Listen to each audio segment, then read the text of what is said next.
Hello friend, मैं Vikram Mishra chess coach एक नए चेस वीडियो के साथ।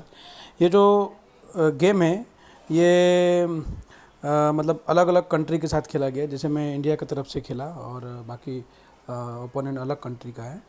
तो ये चेस डॉट कॉम पे खेला जाता है। चेस डॉट कॉम पे क्या है, पूरे वर्ल्ड का प्लेयर लोग आपस में खेलते हैं चेस डॉट कॉम पे। तो मुझे भी मतलब खेलने मिला इसमें। मैं यहाँ पे इस गेम में दिखाना चाहता हूँ कि किस तरह मतलब वाइट का जो ओपोनेंट है वो ब्लैक मेरा है, मेरे पे अटैक किया है, मैं किस तरह डिफेंस करके इसमें विनिंग किया हूँ। बहुत ही अच्छा ही यहाँ पे गेम देखने लायक है। यहाँ पे वाइट की तरफ से E4 चला गया है, मैं यहाँ पे E5 चला, ये यहाँ पे F4 चला, तो मैं यहाँ पे क्रॉस कर दिया। मैं इस गेम के माध्यम से अपने स्टूडेंट्स को, अपने चेस फ्रेंड को ये बताना चाहता हूँ कि चेस का गेम खेलते समय एक एक पॉन का ध्यान रखना पड़ता है, अपने किंग पे ध्यान रखना पड़ता है कि एक पॉन भी ना पीटे। अगर पीटता है, एक क्रॉस होता है तो कोई प्रॉब्लम नहीं, लेकिन साथ में हमें भी मिले। या तो हमारा टारगेट है चेकमेट का, तो फिर हम पॉन क्या पीस भी दे सकते हैं। तो यहाँ पे देखने लायक ये है कि फिर यहाँ पे वाइट नाइट F3 चला, मैं यहाँ पे D6 चला, ये यहाँ पे D4 चला, मैं यहाँ पे बिशप G4 चल के पिनिंग किया नाइट को। फिर यहाँ पे वो पीस डेवलपमेंट करते हुए बिशप C4, मैं यहाँ पे बिशप इंटू F3 किया, फिर वो क्वीन इंटू F3 किया, मैं यहाँ पे क्वीन से चेक दिया, लेकिन वो यहाँ पे G3 चला। मैं चाहता तो यहाँ पे F इंटू G3 करता, लेकिन उस पर मेरा अटैक बढ़ जाता। क्वीन क्रॉस F7 चेक मिलता हमें, फिर हमें किंग साइड लेके जाना पड़ता D8 पे। तो फिर क्वीन इंटू F8 आके मेरा बिशप जाता और प्लस मेरा कंडीशन ख़राब हो जाता। इसके लिए मैं ये सोचते हुए क्वीन को F6 पे लेके आ गया। फिर वो यहाँ पे क्वीन से क्रॉस कर दिया, मैं भी यहाँ क्वीन से क्रॉस कर दिया। फिर यहाँ पे वो G इंटू F आ गया, मैं यहाँ पे नाइट को लेकर आया क्योंकि डेवलपमेंट ज़रूरी है। नाइट D7, देन वो सेंटर का पॉन आगे बढ़ा E5, मैं क्रॉस किया, ये भी क्रॉस किया। फिर यहाँ पे मैं बिशप E7 लेके आया, फिर वो डबल जीरो चला। इस कंडीशन पे डबल जीरो, तो इससे इसका मतलब ये है कि सामने वाला बहुत आक्रामक खेलने वाला है। तो मैं यहाँ पे F6 चला कि अगर क्रॉस करता है तो मैं बिशप से या नाइट से क्रॉस कर सकता हूँ, लेकिन वो क्रॉस ना करके नाइट पर अटैक बनाया। फिर मैं नाइट को B6 लेकर आया, उसके बिशप पे अटैक बनाया, तो वो यहाँ पे B3 आया।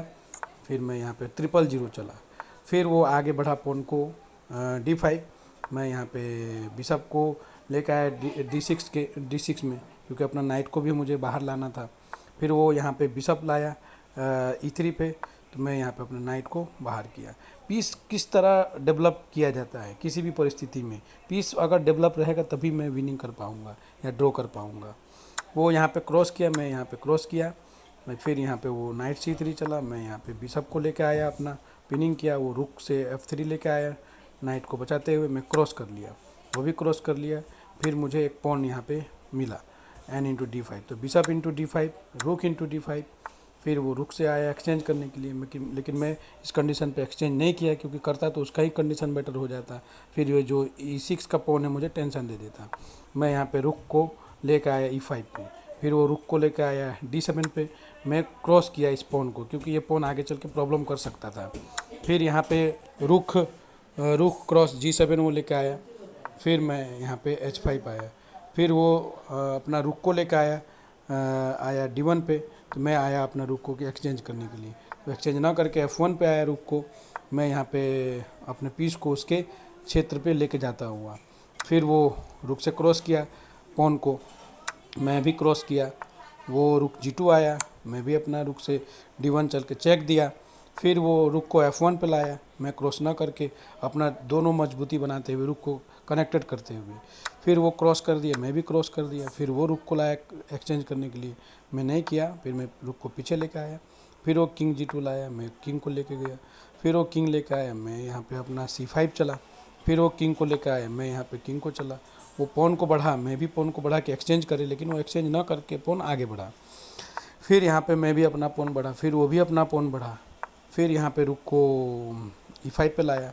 ये रुक एंडिंग है, देखने लायक है। मेरे सभी चेस के फ्रेंड एंड स्टूडेंट्स इस गेम पे स्पेशली ध्यान दें कि बहुत ही अच्छा गेम, बिल्कुल देखने लायक गेम है ये।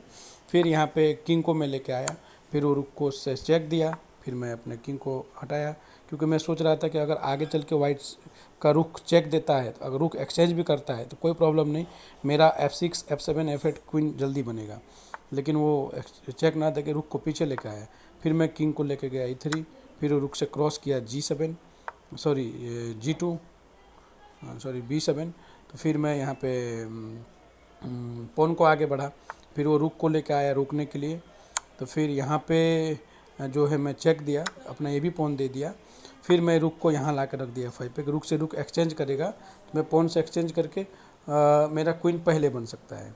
तो वो यहाँ पे चेक दिया, मैं किंग को लेके गया, फिर वो पॉन बढ़ा, मैं भी पॉन बढ़ा, फिर वो भी पॉन बढ़ा, मैं भी पॉन बढ़ के क्वीन बना लिया, फिर वो भी क्वीन बना लिया। अब हमें चांस मिल गया पहले अटैक करने का डबल पीस से। फिर मैं यहाँ पे क्वीन D1 चला, राजा से चेक मिला है तो राजा को बचाते हुए king A3, sorry king H6। मैं यहाँ पे रुक क्वीन को लेकर आया, क्वीन D6। तो यहाँ पे वाइट रिजाइन दे दिया, क्योंकि चेक के बाद उसका रुक भी पिट रहा था और मेट का चांसेस भी बढ़ रहा था। तो इस कंडीशन में मतलब कंडीशन वाइट का बहुत ही अच्छा स्टार्टिंग में था, एक्टिव था, पीस भी एक्टिव मतलब किया, कैसलिन भी खतरनाक किया F7 का पॉन पर अटैक बनाते हुए। तो कोई भी परिस्थिति हो, हमें ध्यान से कंसंट्रेशन दे के खेलना है, तभी विनिंग हो पाएगा या तो ड्रॉ हो पाएगा। हाँ, बाय मिस्टेक भी लॉस होता है, लेकिन हमें लॉस से भी बहुत कुछ सीखने को मिलता है। धन्यवाद।